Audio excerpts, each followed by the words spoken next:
तर मित्रांनो, आजच्या एपिसोडमध्ये इथं सूरज चव्हाण आणि अंकितामध्ये बाचाबाची झालेली आहे. दोघांमध्ये इथं कुठे ना कुठे आता अनबन आलेली आहे. कारण की घरामध्ये नाही का आता एक प्रोमो समोर आला. त्या प्रोमोमध्ये इथं अंकिता नायिका आहे सूरजला जेवण्यावर ताना मारायली आणि सूरजच्या सपोर्टमध्ये इथं अभिजित सावंत आणि निक्की तंबोली आलेले आहेत. काय संपूर्ण माहिती या व्हिडिओमध्ये सांगतो. यासाठी व्हिडिओला एक लाईक, चॅनलला एक सबस्क्राईब करा. तर बघा मित्रांनो, आजच्या एपिसोडमध्ये नाही काय सूरज चव्हाण, पॅडी आणि अंकिता आणि मित्रांनो समोरच होते निक्की तंबोली. तर हे सगळे बसून जेवण करू लागले आणि इथे नाही का सूरजच्या हाताने गलतीनं खुर्चीवर आपल्या चेअरवर पण जेवण थोडेसे घास पडलेत.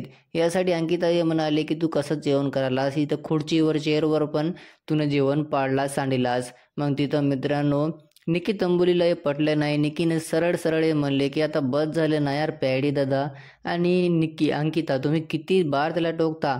हा मित्रांनो, निक्की तंबोलीने म्हणले की तुम्ही बार बार त्याला ताने मारता जस्ट बिकॉज तुम्ही त्याला घर द्याल्या. हा मित्रांनो, ही खूप मोठी गोष्ट म्हणली.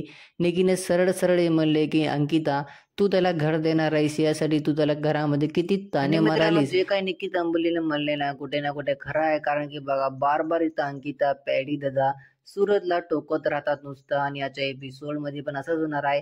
आणि मित्रांनो, सूरज इथं सॅड झाला. सूरज नाही का एक टाइममध्ये सुद्धा बसलेला आहे. तुम्ही प्रोमो पाहिले असेल तर सूरजचे फोटो बघा. सूरज नाही का ॲपसेड आहे. आणि इथं पॅडी दादा नाही का वॉशरूममध्ये अभिजितला हे म्हणाले, अभिजित सावंत पण हे म्हणला की तुम्ही नाही का यार त्याला सूरजला बार बार लई टोकता, तसे त्याने मारू नका. तर पॅडी दादा अभिजितला हे म्हणालेत, हां तू निक्कीच्या बोलण्यामध्ये आलास, निक्कीच्या सपोर्टमध्ये बोलालास. तुमचं जर काय म्हणणं मला कॉमेंटद्वारे नक्की सांगा. अंकिता आणि पॅडी दादा जे काही इथं सूरजवर हुकूम चालितात, त्याला समजवितात, ते चांगलं आहे की खोटं आहे?